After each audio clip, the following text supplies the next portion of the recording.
Rasululloh sollallohu alayhi vasallam bir hayvonni, bir mushukni azoblagani uchun bir ayol jahannamga kirganligini xabarini berdilar. Qala Nabiy sollallohu alayhi vasallam dakhalat imratun nar fi hirratin rabatatha. Bir mushukni boylab qo'yganligi uchun bir ayol jahannamga kirdi.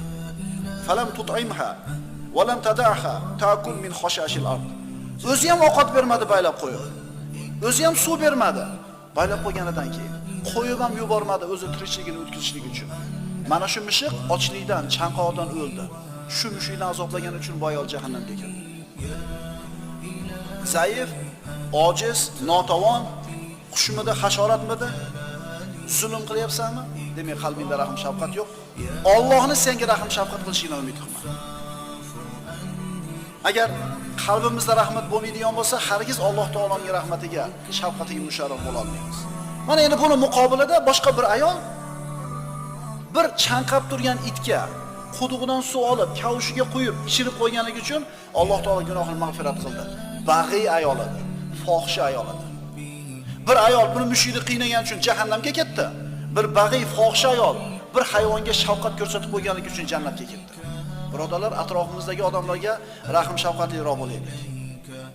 Rahim shafqatli inson bilan qahrli inson hech qachon barobar bo'lmaydi. Hatto er xotin o'rtasidagi muomalalarda. Er xotiniga nisbatan rahimli, yumshoq muomalali, muloyim bo'lishi mumkin. Bu ham er va uni aksi. Ayoliga nisbatan qattiq qo'l, bolalarga ham berahim, shafqatsiz, qahrli. O'zi aslida-chi birodarlar? Turmush qurishdan maqsad nima edi? Alloh taolo nima deyapti bu haqida? Astagfirullah. Va min ayatihi an khalaqa lakum min anfusikum azwajan litaskunu ilayha va ja'ala baynakum mawaddatan va rahma.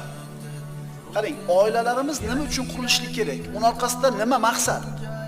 Uning oyatlaridan yana biri, u zot sizlar hamdam bo'lishlaringiz uchun o'zlaringizdan juftlarni yaratishi va o'rtalaringizda oshnolik va mehr muhabbatni paydo qilishidir. Er xotin turmush qilar ekan, o'rtada mehr muhabbat, oshnolik paydo bo'lishligi kerak. Chidab yashamaydi bir-biriga nisbatan.